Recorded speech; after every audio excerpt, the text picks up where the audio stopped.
The first thing he noticed wasn't that she fell, it was how her body flinched before he even touched her. The chandelier light fractured above me, gold splintering into 1,000 sharp reflections across polished marble, and for a second I thought I could hold it together, just one more step, just one more breath, but my vision tunneled and the room tilted like a ship losing balance, the hum of quiet conversation stretching into something distant and warped, and then there were hands, strong, steady, catching me before the floor could, and everything went dark for a heartbeat too long. When I came back, it was to the faint scent of expensive cologne and something colder beneath it, something controlled, measured, dangerous in a way that didn't need to announce itself, and I realized I wasn't on the ground. I was in someone's arms. My first instinct wasn't relief. It was panic. My fingers twitched against the fabric of his jacket, my body tightening before my mind could catch up, a reflex carved too deep to ignore, and I heard it, the slight pause in his breathing, subtle but unmistakable, like he had noticed. Of course he had. Men like him noticed everything.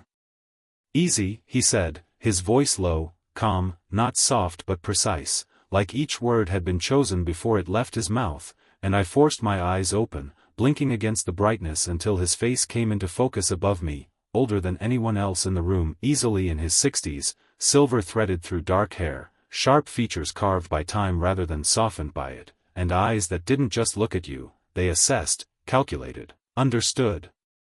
Victor Moretti. I knew the name before I fully registered the man.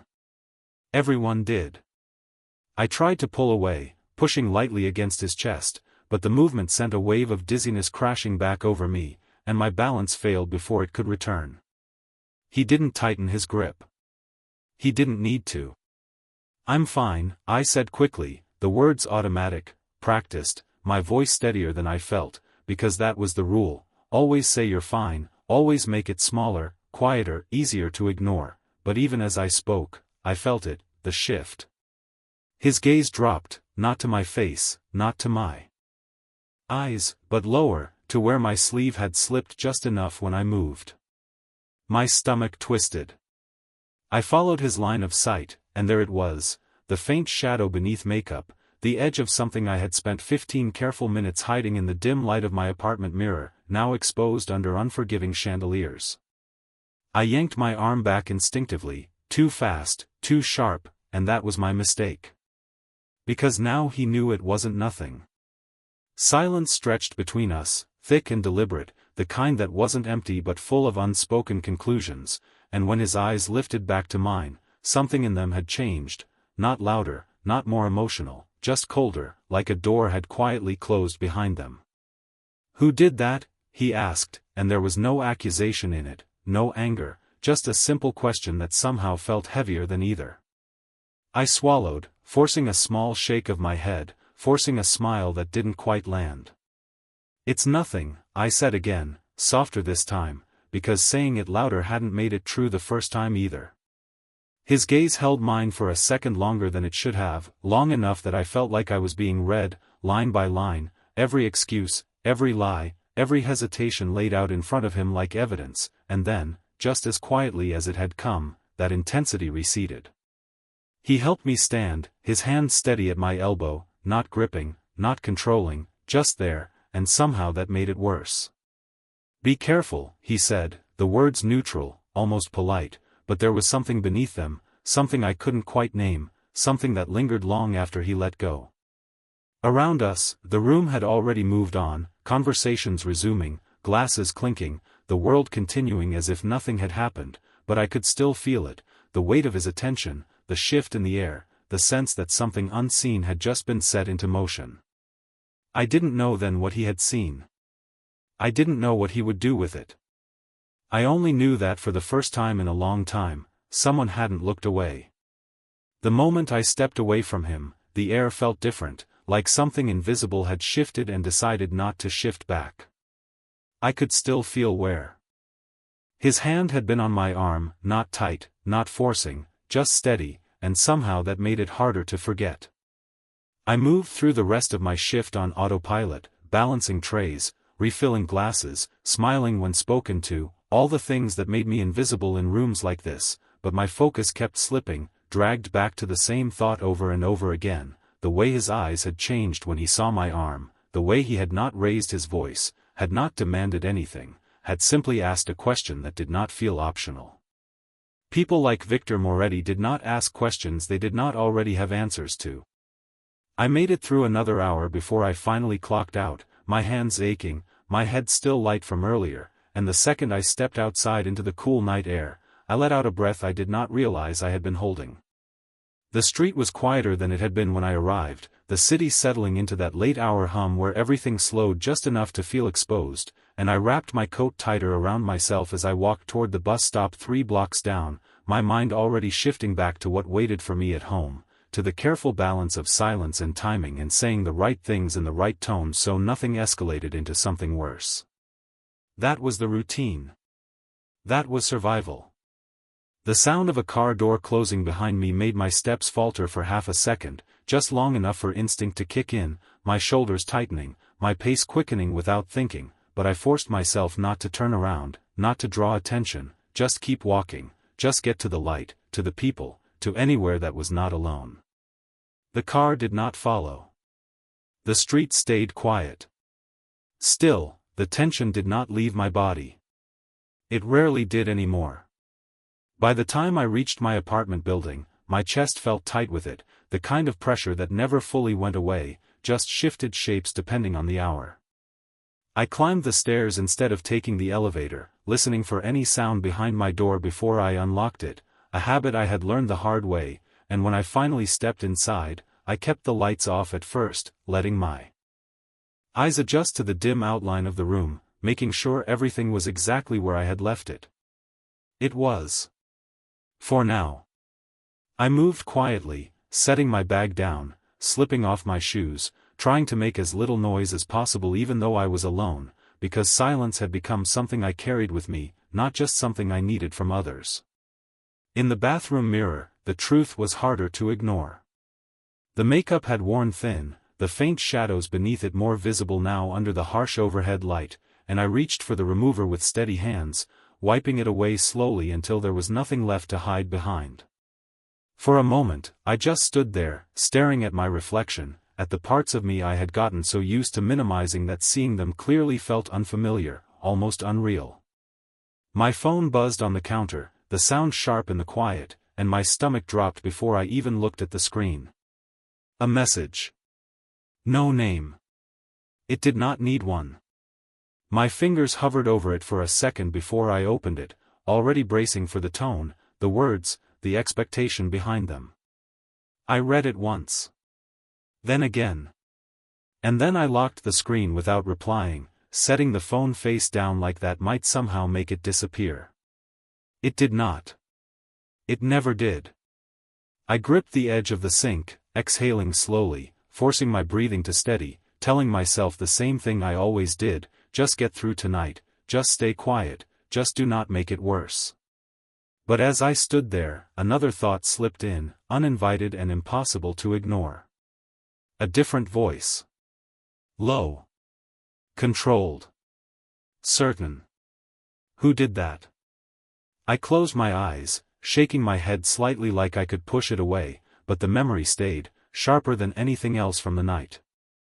And for the first time, the routine did not feel as solid as it used to. It felt like something fragile. Something that had already started to crack. I did not hear him come in, but I felt it, the way the air shifted just slightly, like a room holding its breath without making a sound, and by the time I turned, he was already there, leaning against the doorframe like he had always belonged in the space, like the last 12 hours had not happened, like nothing had changed at all. You did not answer, he said, his voice calm, not loud, not demanding, just present in a way that made ignoring it impossible, and I forced my expression to stay neutral, even as my pulse picked up, even as every instinct told me to measure every word carefully.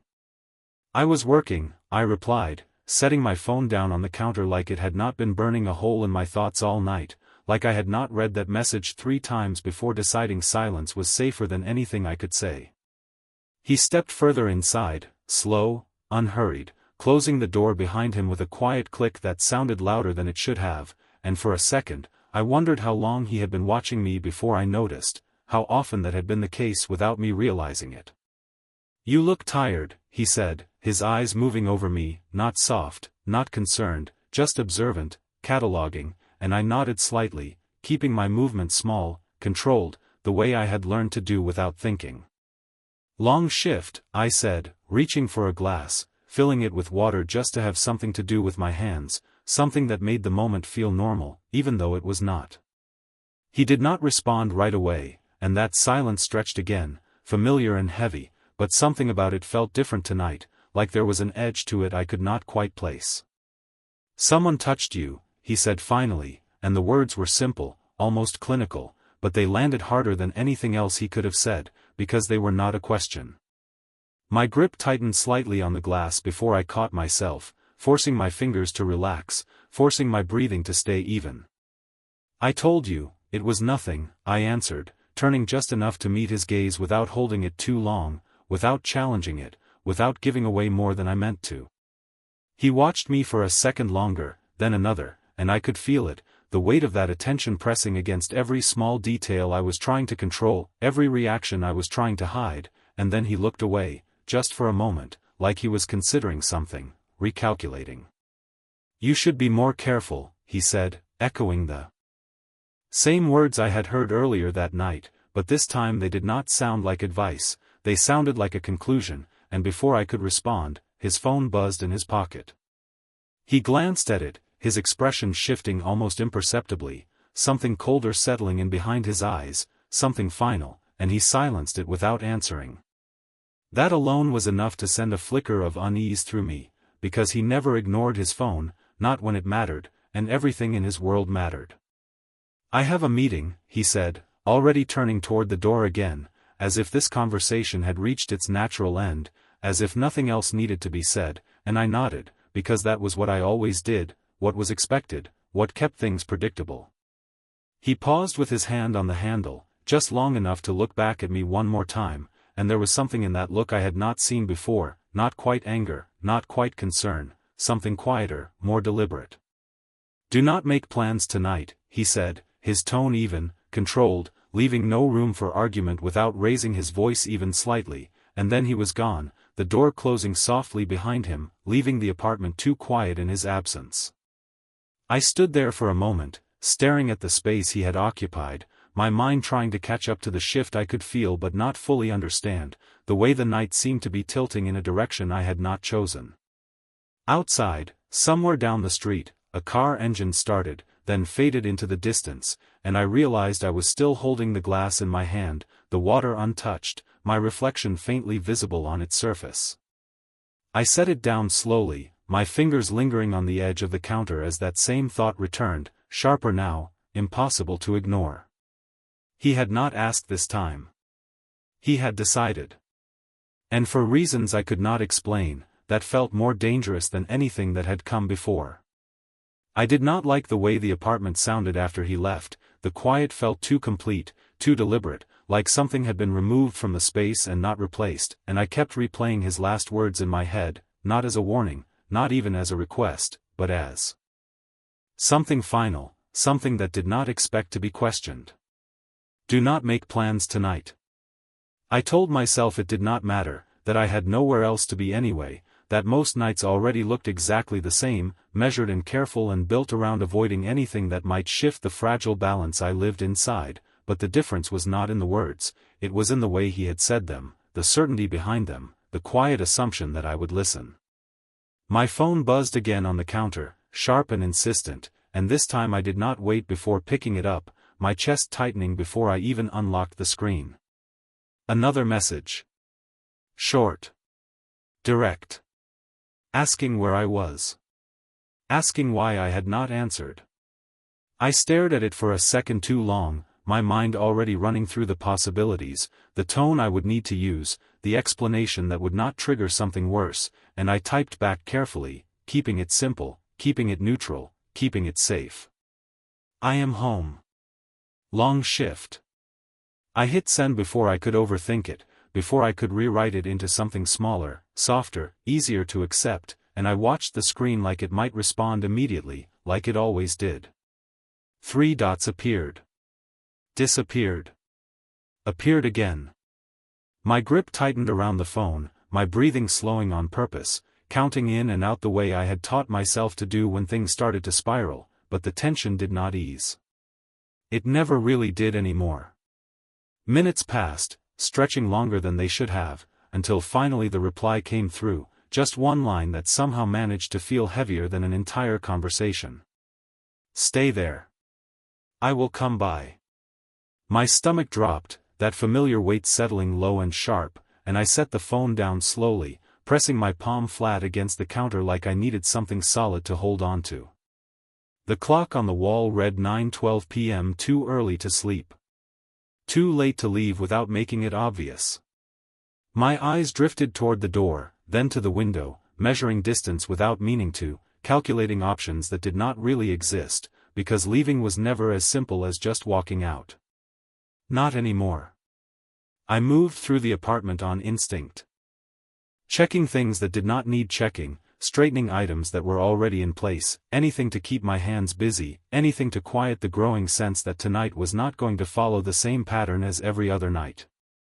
Outside, a car passed slowly, headlights sweeping across the walls for a brief second before fading again, and I found myself holding my breath, listening for footsteps in the hallway, for the sound of a key in the lock, for anything that would tell me how much time I had left. The minutes dragged, each one heavier than the last, until another sound cut through the quiet, softer, more controlled. A knock. Not loud. Not rushed. Just 3 measured taps that somehow felt more deliberate than anything else. My heart skipped, not racing, just catching for a second like it did not know which direction to go, and I stayed where I was, staring at the door, my mind trying to piece together what that meant, who it could be, even though I already knew. He had said not to make plans. He had not said he would come himself. The knock came again, exactly the same as before, patient, precise, and something in my chest shifted, not fear, not quite relief, something more complicated than either. I stepped closer, each movement slower than the last, until I stood just inches from the door, my hand hovering near the handle without touching it, my reflection faint in the metal surface. For a second, I thought about pretending I was not home, about staying silent and waiting for whoever it was to leave, but that thought faded as quickly as it came, replaced by something else, something quieter but stronger. I knew this presence. I had felt it before. And somehow, without fully understanding why, that made opening the door feel less dangerous than keeping it closed. I opened the door slowly, not all the way, just enough to see who stood on the other side, but I already knew before the light from the hallway spilled across the floor, before his silhouette came into focus, before those eyes met mine with the same quiet certainty that had followed me since earlier that night. Victor Moretti did not look surprised to see me there, did not look like a man who questioned whether I would open the door, and somehow that unsettled me more than if he had forced his way in. He simply stood there, composed, hands at his sides, the faint glow of the hallway outlining the sharp lines of his face, and for a second neither of us spoke. "You should not open your door without asking who it is," he said finally, his tone even, not scolding, not warm, just stating a fact as if it were something I should have already known, and I let out a breath I had not realized I was holding, stepping back just enough to let him in without making it feel like permission.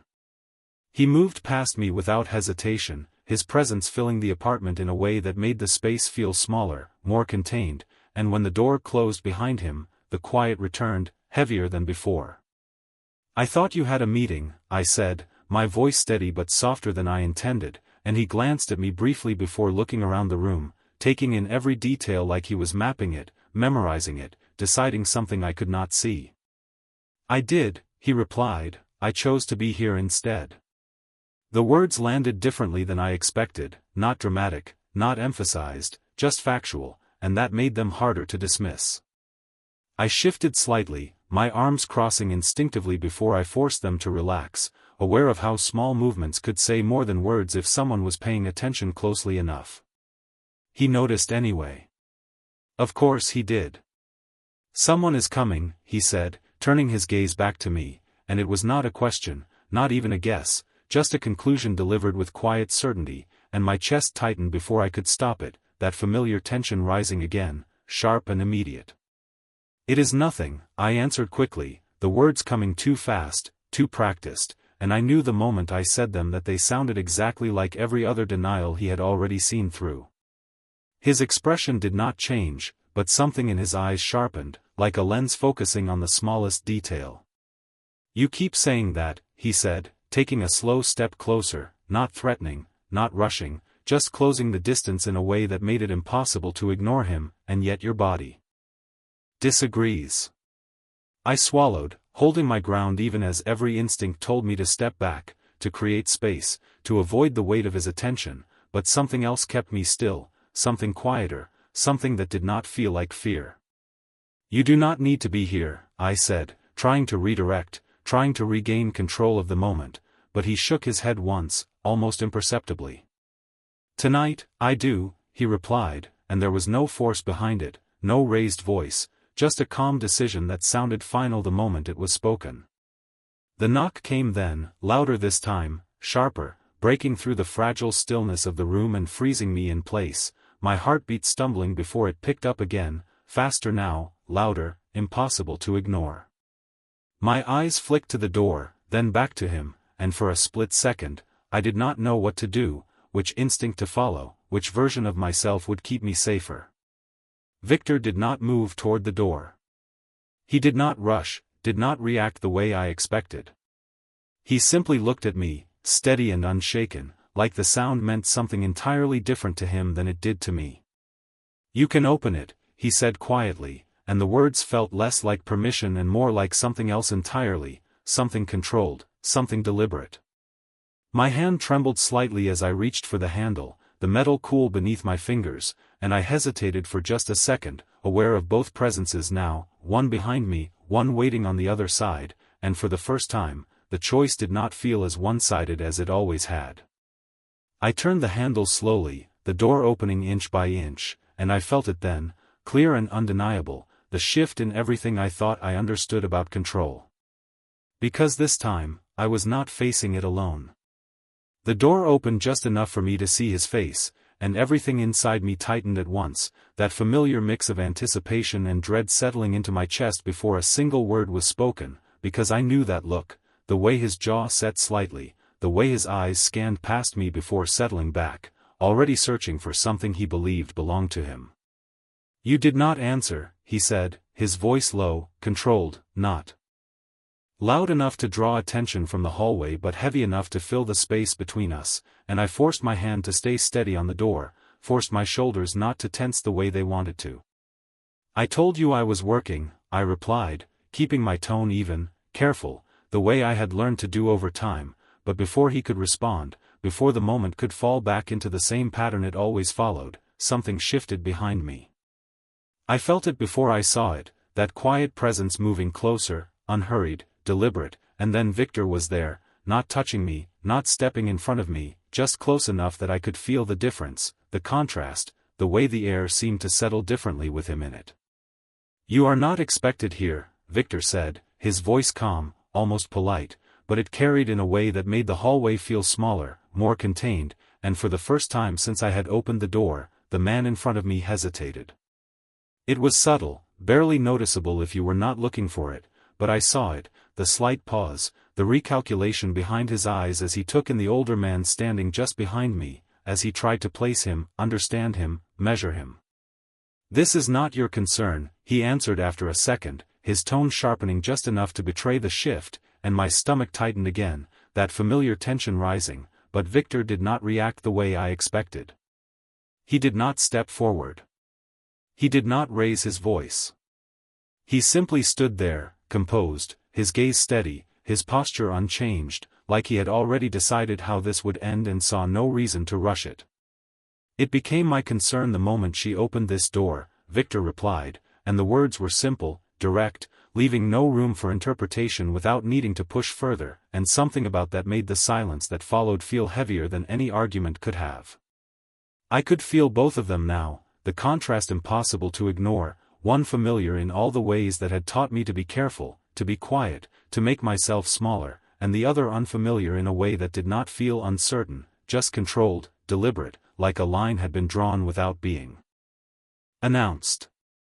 "Emily," the man in front of me said, his voice softer now, shifting tone in a way that was meant to pull me back into something known, something predictable. "Tell him to leave."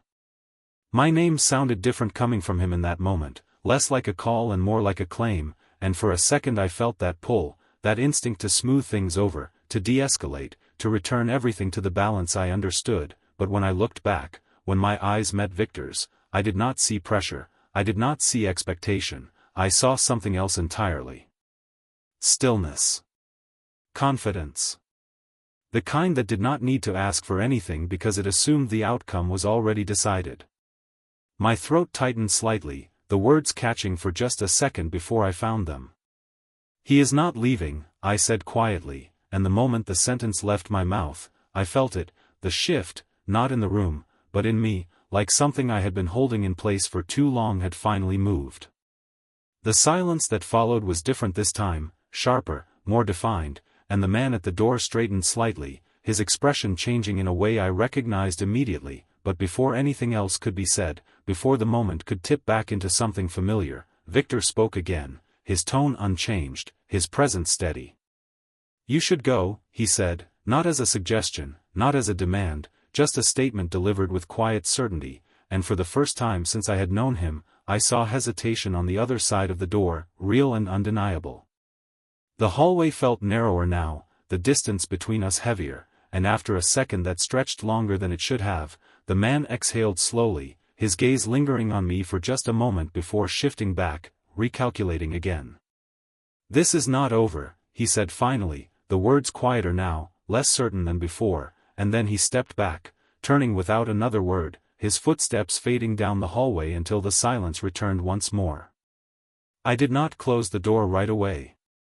I stood there, my hand still on the handle, my mind trying to catch up to what had just happened, to the way the pattern had broken without warning, to the way something that had always felt inevitable suddenly did not. Behind me, Victor did not move closer. He did not fill the space with words. He simply waited, and somehow that felt more powerful than anything else he could have done. When I finally closed the door, the sound echoed softly through the apartment, and for the first time in a long time, the quiet did not feel like something I had to survive. It felt like something that might actually hold.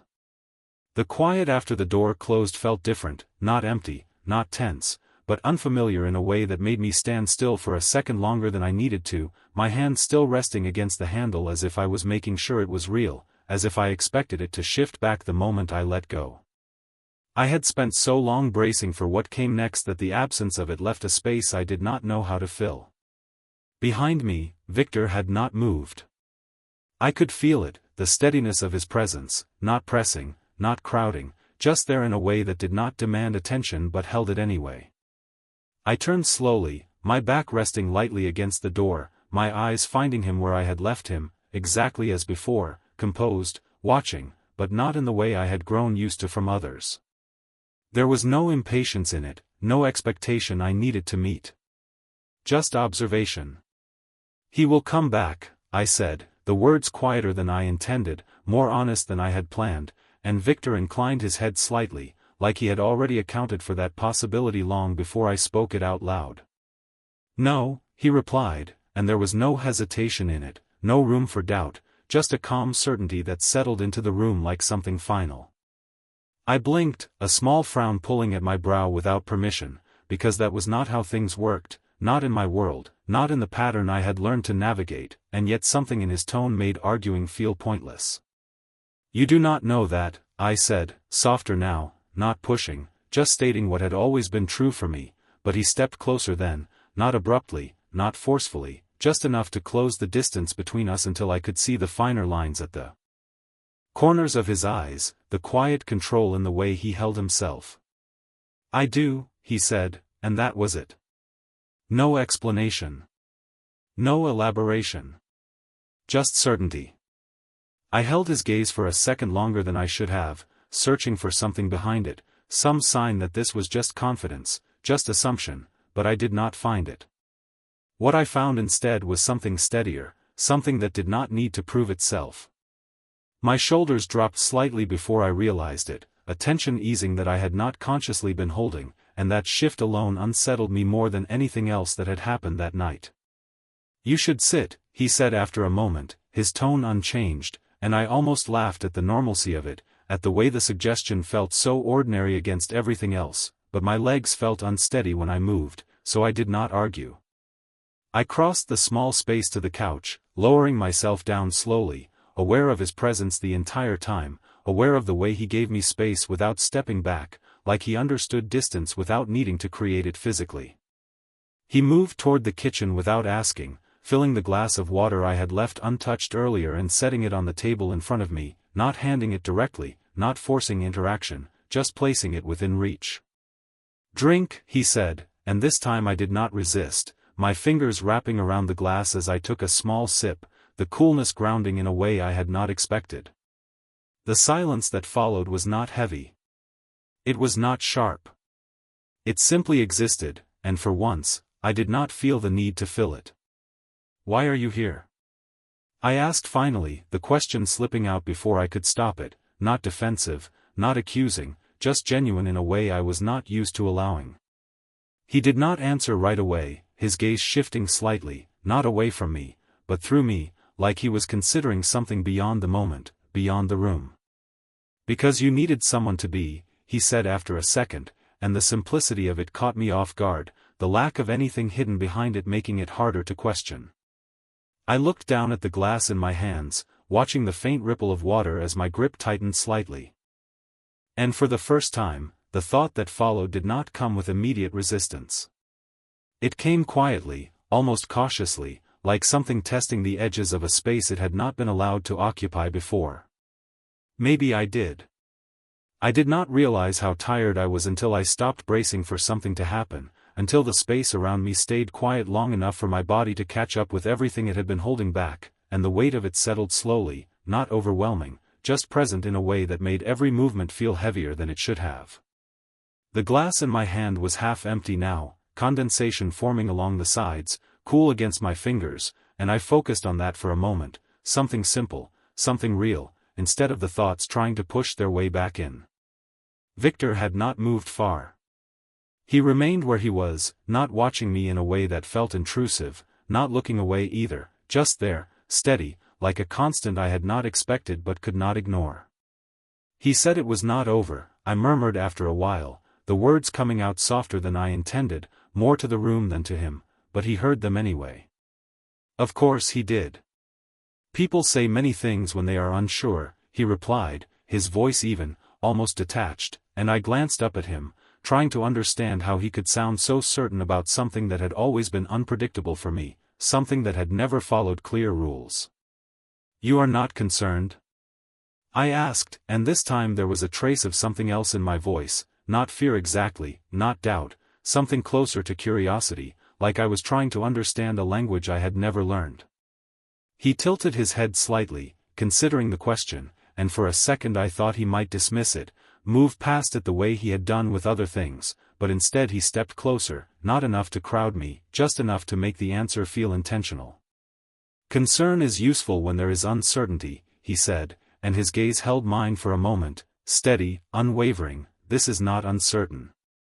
I looked at him, really looked this time, at the calm in his expression, at the absence of tension in his posture, and something about it did not feel like confidence in the way I had seen before. It felt like knowledge, like he had already seen the outcome play out in a way I could not. My grip on the glass tightened slightly before I set it down, my hands folding together in my lap as I leaned back against the couch, the fabric cool beneath my skin. "You cannot control everything," I said quietly, not challenging him, just stating something that had always been true for me, something I had learned the hard way, but he did not argue. He did not correct me. He simply watched me for a second longer before speaking again. "No," he agreed, and that alone caught me off guard, the lack of contradiction, the absence of insistence, "but I can control what happens next." The word settled between us, not heavy, not sharp, just present, and I felt it again, that shift I had noticed earlier, the way things seemed to be moving in a direction I had not chosen but was somehow part of anyway. Outside, a distant siren echoed faintly through the city, fading as quickly as it came, and I found myself listening to it, grounding myself in the familiar rhythm of something beyond the walls of the apartment. What happens next? I asked, the question leaving my mouth before I could filter it, and for a moment, silence followed, not empty, but deliberate, like he was deciding how much to say, how much to leave unsaid. He exhaled slowly, not tired, not strained, just measured, and then his gaze softened slightly, not losing its intensity, just shifting in a way I could not quite define. "You sleep," he said, and the simplicity of it almost made me laugh, but I did not, because there was something else beneath it, something unspoken that made the words feel larger than they sounded, and tomorrow, things will be different. I studied him for a second, searching for the meaning behind that, for the explanation he had not given, but I did not find it, not fully, and for once, I did not push for it. I leaned back further into the couch, the tension in my shoulders easing without permission, my eyes growing heavier as the adrenaline from earlier finally began to fade. "Different how?" I asked, my voice quieter now, slower, and he did not answer right away. Instead, he stepped back slightly, giving me space without leaving, his presence still there, still steady. "Safer," he said finally, and something in the way he said it made the word feel less like a possibility and more like a promise, one I had never heard before in a way that sounded real. Sleep did not come all at once, it arrived slowly, like something testing whether it was allowed to stay, my body sinking deeper into the couch as the tension I had carried for so long began to loosen in ways I did not fully trust, my mind still alert even as my eyes grew heavy, still waiting for a sound, a shift, something to prove this moment was temporary. But nothing came. No raised voices. No sudden change in the air. Just the quiet rhythm of the room, steady and unfamiliar, and somewhere in that stillness, I let go without realizing it. When I opened my eyes again, the light had changed. Morning filtered through the window in soft lines, pale and calm, and for a second I did not move, did not breathe any differently, just lay there trying to understand what felt so different. Then it hit me. Silence. Not the kind that made you listen harder, not the kind that warned you something was coming. Just silence. I sat up slowly, my body stiff, my mind catching up in pieces, and the first thing I noticed was what was not there. My phone. Not buzzing. Not lighting up. No messages waiting. No missed calls stacked one after another. I reached for it anyway, almost out of habit, checking the screen like I expected something to appear the moment I touched it, but it stayed quiet, blank in a way that felt strange instead of alarming. I stood, moving toward the window, pulling the curtain aside just enough to look out onto the street below, and everything looked the same. Cars passing. People walking. Nothing dramatic. Nothing obvious. And yet something had shifted. I could feel it in the way my chest did not tighten when I looked at the clock, in the way my shoulders stayed relaxed instead of lifting automatically, in the absence of that constant pressure that had followed me through every part of my day. Behind me, I heard movement, soft, controlled. And I turned to see Victor standing near the doorway, exactly where he had been the night before, as if time had not moved him at all. He looked the same. Composed. Unchanged. Like whatever had happened between then and now had been expected, planned, accounted for long before I understood it. "You slept," he said, not asking, not surprised, just acknowledging it, and I nodded slightly, my eyes still searching his face for something more, some explanation he had not given. "You said things would be different," I replied, my voice quieter than I intended, not challenging, just trying to understand the shape of this new space I had woken up in, and he stepped closer, not hurried, not pressing, just closing the distance enough to make the moment feel intentional. "They are," he said, and that was it. No details. No elaboration. Just certainty, the same quiet certainty he had carried through everything else, and for a second I almost pushed, almost asked what that meant, what he had done, what had changed outside these walls while I slept inside them. But the questions stayed where they were, because something else settled in first. The absence of fear. Not completely gone. Not erased. But quieter. Manageable in a way it had never been before. I exhaled slowly, my gaze drifting back toward the window, toward the normalcy of the street below, and for the first time, it did not feel like something I had to brace myself to walk into. It felt like something I could step into without calculating every possible outcome. Why? I asked finally, the words simple, direct, and he did not hesitate this time. Because no one touches what I choose to protect, he said, his voice calm, not loud, not dramatic, just final, like a line drawn that did not need to be repeated. I looked at him then, really looked, at the man who could change the direction of a night without raising his voice, who could remove uncertainty without explaining how, and for the first time, the thought did not come with resistance. It came quietly, steady as everything else about him. He had not asked me to trust him. He had not asked me to stay. He had simply made the world outside my door smaller. And somehow, that made breathing easier.